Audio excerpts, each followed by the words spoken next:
이탄희 의원님 질문에서도 말씀하셨지만 이제 여성의 입장을 대변한다라는 부분이 그 다양성 중에서도 그렇고 본인의 어떤 역할 중에서 한 부분으로 이제 얘기를 하셨는데요. 후보자님 헌법에 성평등 조항을 어떻게 반영해야 할지 고민해 보신 적 있으십니까? 제가 특별히 그 부분을 고민해 본 적은 없습니다. 그러니까 다른 나라의 사례에 대해서는 좀 보신 적이 있으신가요? 어떤 분야를 말씀하시는 건지 그러니까 말씀해 이 성평등 부분이 이제 헌법에 반영된 다른 나라 사례들이나 이런 거를 좀 보신 적이 있으신가요? 예, 없습니다. 아, 이게 보면은 이제 뭐 스위스도 그렇고 새롭게 좀 헌법에 이런 부분들이 좀 추가되어지는 그런 경향이 있습니다. 그래야지 좀 사회가 바뀔 거라는 믿음이겠죠. 그러니까 스위스 같은 경우에도 동일노동 동일임금을 규정하고 있고 독일과 오스트리아는 남녀 평등 실현을 위한 국가의 의무 조항을 명시했습니다. 그리고 프랑스와 티니지의 경우에는 의회 내 또는 선출직 공무원 위원직에 남녀 동등을 실현하도록 헌법에서 규정하고 있습니다. 그래서 이제 이런 부분들을 실현하려고 하는데 그럼 한 가지 좀 더 묻죠. 뭐 최근에 어제였죠. 대통령 직속 저출산 고령사회위원회에서도 뭐 발표 대책에 성평등 문구가 아예 빠졌는데요. 후보자님은 저출생과 성평등이 어떤 관계가 있다고 생각하십니까?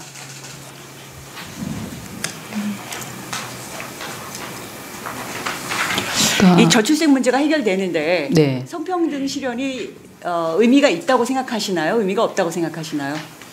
의미가 있다고 생각합니다. 어떤 면에서 그럴까요? 여성들이 사회에서 조금 더 적극적으로 일을 할 수 있고 수입도 충분히 받을 수 있는 환경이 조성된다고 한다면은 아이를 좀 더 낳을 수 있는 더 좋은 환경이 조성되지 않겠는가 그런 생각이 듭니다. 그렇겠죠. 그러니까 이게 이 성별 격차가 우리가 굉장히 심하고요. 뭐 네. 경력 단절이라든가 여성 노인 빈곤이라든가 또 문화적인 사회문화적 요소, 뭐 독박 육아 이런 얘기들이 이 아이를 낳아 기르고 싶게 만드는 사회적 문화 요소에서 이게 굉장히 이 방해가 되고 있는 거에 대한 네. 사회적인 그 문제의식은 되게 많이 올라와 있는 상태이긴 하죠. 근데 네. 이런 이제 헌법 11조에는 누구든지 성별, 종교 또는 사회적 신분에 의해서 어떠한 차별도 받지 않는다고 규정은 되어 있습니다. 네. 근데 이제 이것에서 좀 진일보해서 이제 변화되어 나가야 된다라고 생각을 하는데요. 그 성별 격차에 대해서 가장 좀 중요한 이유라고 생각하는 건 어떤 문제라고 생각하십니까?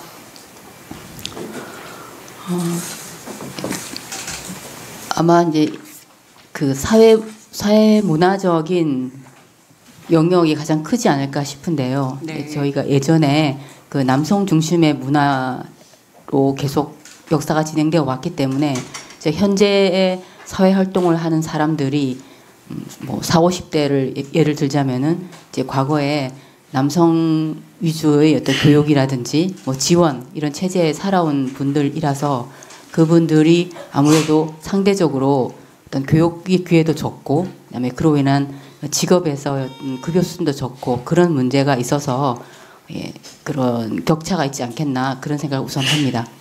보면 그런 어떤 여러 가지 문제들요. 경제적인 제도적인 문제도 여러 가지 문제가 있는데요. 또 실제적인 차별도 굉장히 많이 존재하고요. 일하는 일터에서의 문제도 있는데 우리나라도 아까 제가 다른 나라 예를 들었듯이 실질적 성평등을 이루기 위해서 헌법상 명문화된 성평등 조항을 신설해야 되겠다는 주장도 있는데 그것에 대해서 어떻게 생각하십니까? 네, 의원님 말씀을 충분히 고려할 부분이 있다고 생각합니다. 공감합니다.